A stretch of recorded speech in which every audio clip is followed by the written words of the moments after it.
2026년에는 오래된 차 그만 타시고 빨리 새 차로 바꾸세요.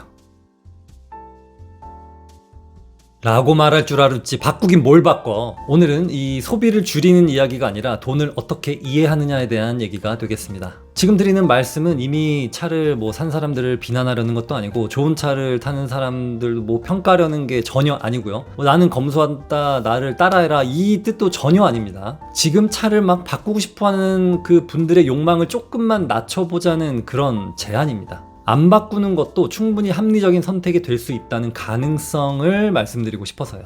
자동차는 구매하는 순간부터 가격이 뚝뚝 떨어지는 물건입니다. 이건 취향의 문제가 아니라 숫자로 보시는 게 맞는데요. 시간이 지나면 가치는 떨어지고 주행거리가 늘수록 하락 속도는 더 빨라지게 됩니다. 많은 사람들이 간과하는 게 있는데 차값만 떨어지는 게 아니라 그 차를 사기 위해 사용한 현금과 미래의 현금 흐름까지 함께 소모된다는 거예요. 현금은 들고만 있어도 인플레이션 때문에 가치가 줄어드는데 그 돈을 자동차로 바꾸는 순간 감가상각과 이자 비용이 동시에 작동하게 되죠. 여기서 계산 하나만 해보면 대출이자가 4%라고 해볼게요. 매달 차 할부금이 80만 원이라고 한다면 이건 단순히 차값을 나눠내는 것이 아니라 이 80만 원은 금융적으로 보면 1억 7천만 원의 대출을 받은 것과 비슷한 현금 흐름이 되겠습니다. 근데 사람들은 이렇게 생각하지 않죠. 나는 5천만 원, 6천만 원짜리 차를 샀을 뿐이야 라고 생각합니다. 근데 이거는 숫자를 거꾸로 보고 있는 거예요. 이게 왜 중요하냐면 같은 사람들이 주택담보대출에는 굉장히 예민하게 반응하기 때문인데 이 집 대출 금리 0.5% 차이에도 막 벌벌 떨면서 차를 살 때는 매달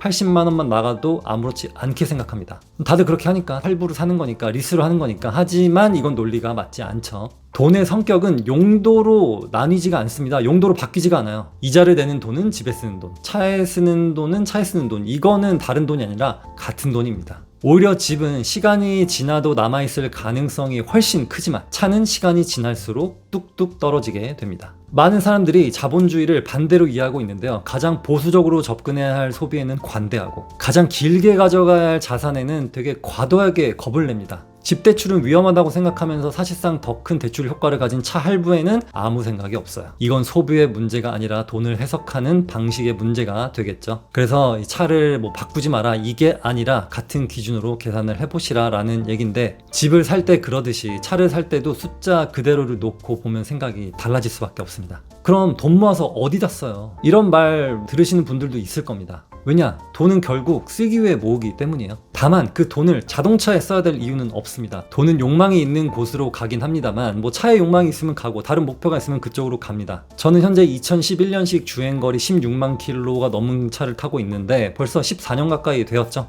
이 이야기를 하면 우리도 너를 따라하라는 거냐 이런 얘기가 아니라 사실 저도 좋은 차 타고 싶고 새 차 타고 싶고 그래요. 그렇지만 저는 나중에 도서관을 짓는데 자금을 모으고 있고, 무엇보다 우리가 흔히 말하는 포르쉐 이런 좋은 차들 사실 마음만 먹으면 살 수 있어요. 그래서 더 사고 싶은 생각이 없습니다. 저는 오히려 지금 도서관 지을 땅을 사는 돈이 부족하기 때문에 거기에 대한 욕망이 더 강하지, 매장 가서 계약만 해도 되는 그런 거에 대한 욕망은 별로 없습니다. 왜냐? 차는 늦게 사도 되죠. 늦게 사도 나중에 또 신형이 나오니까 이렇게 해도 되는데, 도서관 지을 땅은 이게 계속 인플레이션 때문에 올라버리니까 이게 오히려 더 거기에 포커스가 맞춰져 있는 것 같아요. 그래서 저도 물론 좋은 차를 타고 싶지만 참고 있는 겁니다. 근데 요즘에 오래된 차를 타면서 가장 크게 느끼는 게 뭐냐면 마음이 너무 편해요.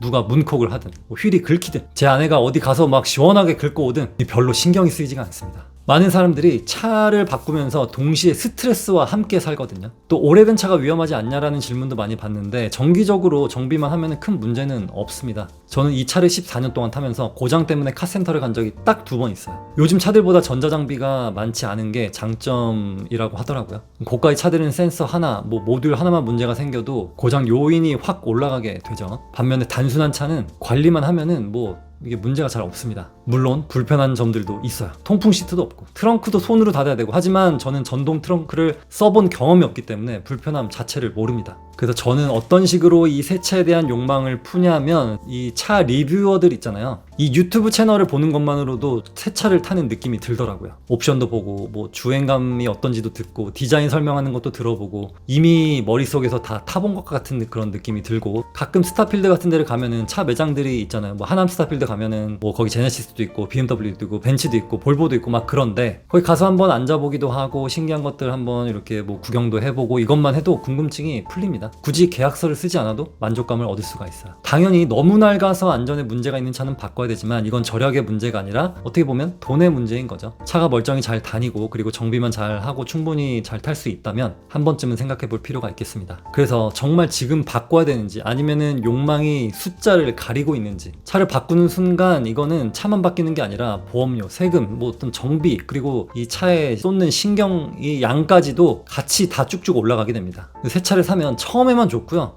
조금만 지나면은 그냥 원래 타던 차인데 이렇게 마음이 바뀌게 되죠. 또 작은 스크래치에도 마음이 쓰이게 됩니다. 결국에는 차가 나를 편하게 하는 도구가 아니라 내가 차를 관리해야 되는 어떻게 관리의 대상이 되어버리는 거예요. 또 하나는 이미 가격이 충분히 내려간 차는 심리적으로 자유롭습니다. 제가 지금 말씀드리는 거는 차를 바꾸지 말라는 말이 아니라 차를 바꾸지 않아도 충분히 좋은 선택이 될 수 있다는 거고요. 지금 타고 있는 차가 위험하지 않고 생활에 큰 불편을 주지 않는다면 조금 더 타도 괜찮지 않을까? 라는 질문을 한 번만 던져보시면 좋겠어요. 어떤 분들은 자산을 마련할 때는 막 너무 보수적으로 대출도 두려워하고 하면서 차에는 아무 거리낌 없이 막 이렇게 투자를 하는 것, 이거는 어떻게 보면 역행하고 있는 거죠. 그래서 좋은 차를 타는 사람도 틀린 게 아니고 차를 바꾸는 선택도 틀린 선택이 아니고 그리고 차를 안 바꾸는 선택도 틀린 선택이 아닙니다. 지금 저 같은 경우는 차를 안 바꿨더니 돈이 남아서 좋은 게 아니라 마음이 편해서 좋더라고요. 지금 차를 바꿀까 말까 고민하고 있다면 내 선택이 나를 더 자유롭게 만들어줄지 아니면 80만 원짜리 대출을 얹게 될 건지 그거에 대한 답이 선택을 결정해 줄 겁니다. 제가 지금 무슨 말 하려는지 알죠? 네, 혹시 여러분들의 가족분들이 막 지금 이렇게 차 바꾸자 막 이렇게 하고 있다면 이 영상을 보내주세요. 엄청 싫어하겠지만 그 중에 몇 명이라도 뭔가 깨닫는 게 있다면 저는 제 할 일을 다 했다고 생각합니다.